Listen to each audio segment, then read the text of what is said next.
ఎందుకంత కోపం వచ్చింది? అది కోపం కాదు కన్నా, ఆవేదన. మన అనుకున్న వాళ్ళకి జరుగుతున్న అన్యాయం చూసి తట్టుకోలేని బాధ. మనం ప్రేమించిన వాళ్ళు మన కళ్ళ ముందే తప్పుదారిలో నడుస్తున్నారని తెలిసినా పోతే పోతారులే అనుకోగలమా భవానీ?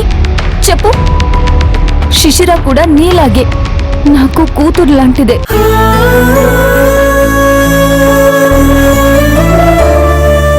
మీరిద్దరూ నాకొక్కటే. నువ్వు మాత్రమే తనని కన్న పిల్లలా అనుకుంటున్నావు, కానీ నిన్ను తన శత్రువులాగే చూస్తుంది.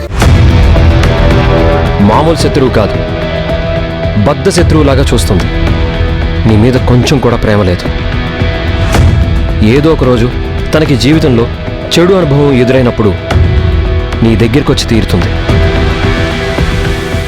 ఇప్పుడు అర్థం చేసుకొని వాళ్ళకి కాలమే పాఠాలు చెప్తుంది. జీవితం నాశనమయ్యాక అర్థం చేసుకొని ఏంటి ప్రయోజనం? అలాంటిది ఏది కాకముందు చూసుకోవడం మంచిది కదా. తన అక్కగా, తన శ్రేయోభిలాషిగా నేను నా కర్తవ్యం నిర్వర్తిస్తున్నానంతే. శిశిర నా గురించి తప్పుగా అనుకున్నా పర్వాలేదు, కానీ శిశిర జీవితం మాత్రం నాశనం అవ్వకుండా నేను చూసుకుంటాను. ఇవాళ రేపు ఆడపిల్లలకి ఎవ్వరి మీద గౌరవం లేదు, భయమూ లేదు.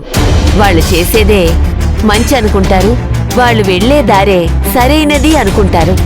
కొందరేమో చెప్తే అర్థం చేసుకుంటారు, కొందరు తిడితే అర్థం చేసుకుంటారు, కొందరు కొడితే అర్థం చేసుకుంటారు. కానీ శిశిరకి ఏం చేసినా అర్థం కాదు. వాళ్ళు చేసే పనే కరెక్ట్ అనుకుంటారు. వాళ్ళంత తెలివైన వాళ్ళు ఎవ్వరూ లేరనుకుంటారు.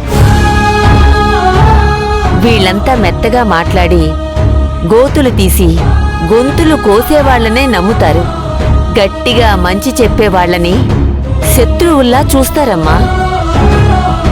మంచి చెప్పేవాళ్లని ద్వేషిస్తారమ్మా.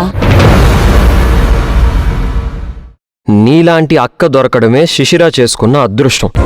ఎంతో మంది ఎదుటి వాళ్ళ ఆస్తి మనకెలా వస్తుందా అని చూస్తారు, కానీ నువ్వు ఒక్క రూపాయి కూడా ఆశపడకుండా నీ డబ్బులే తన కోసం ఖర్చు పెట్టి శిశిర ఆస్తిని మాత్రం పెంచుతున్నావు.